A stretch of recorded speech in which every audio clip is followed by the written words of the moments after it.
How to effectively onboard a new employee. You can get new hires 30% more productive with this one change that many business owners don't think about. I've seen teams double their productivity, not by whom they hired.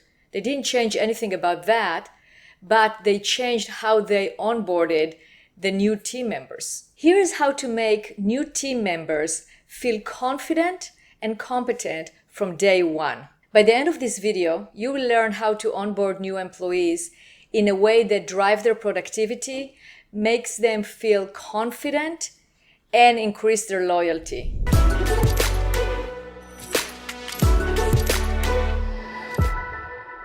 So here's how we do it. When you onboard somebody, you got to plan for it. You got to have a plan in place on how you're going to onboard them. And yes, you are in a hurry to get them producing, absolutely. And they should start producing, but you should focus on effectiveness as opposed to speed. What do I mean by that? If you have a plan where you outline the onboarding steps that you're going to take and you give it thought ahead of time and you prepare for the production, you're going to get more productive employees.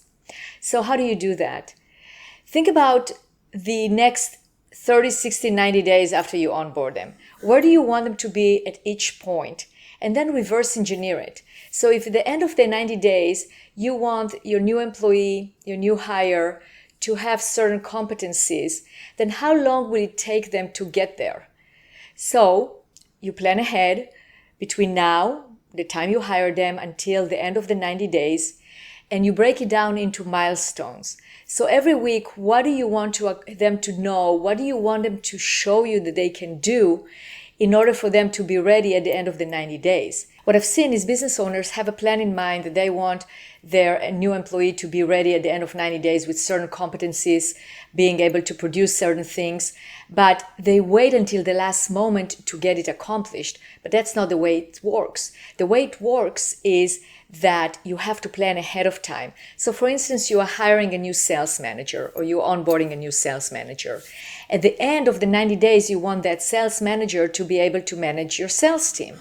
But in order for them to be effective, they first of all need to know how the salespeople, what they do, how they operate, how they close deals, how do they onboard a new lead, etc. So they need to basically get trained as a salesperson. So that's what you're probably going to do for the first 3 weeks.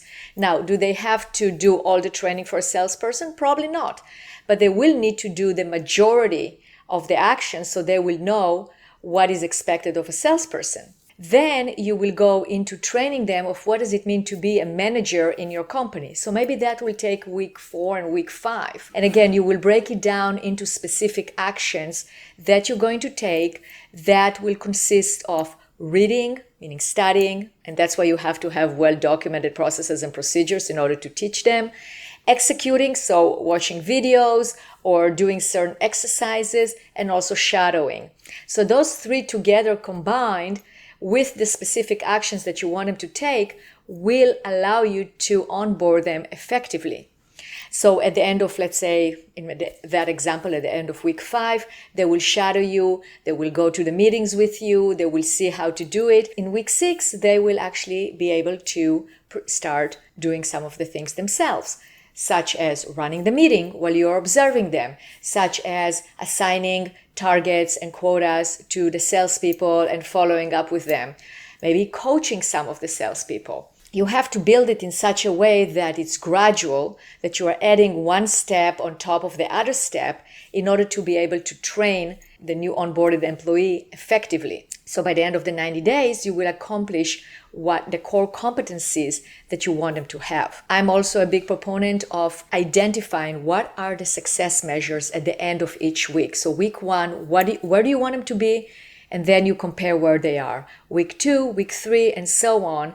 And if you adjust and adopt those milestones or define those milestones, then at the end of the 90 days, you will get to a productive new employee that is there to stay. And what you want is you want them to say, wow, that has been the most impressive onboarding experience or the greatest onboarding experience that I've ever had, because that shows a lot about your company. It shows the new employee how they're going to be treated, and the beginning of those first 90 days will tell a lot about their retention and their willingness to stay with you, because they see that you care about them and they will reciprocate. So if you want onboarding that actually works, you gotta have well-documented processes and procedures, because that's what you are teaching them throughout those 90 days. So how do you create those? Subscribe to my channel and watch the next video where I'm going to walk you through how to effectively document your processes and procedures. My name is Adi, and I'm a process consultant.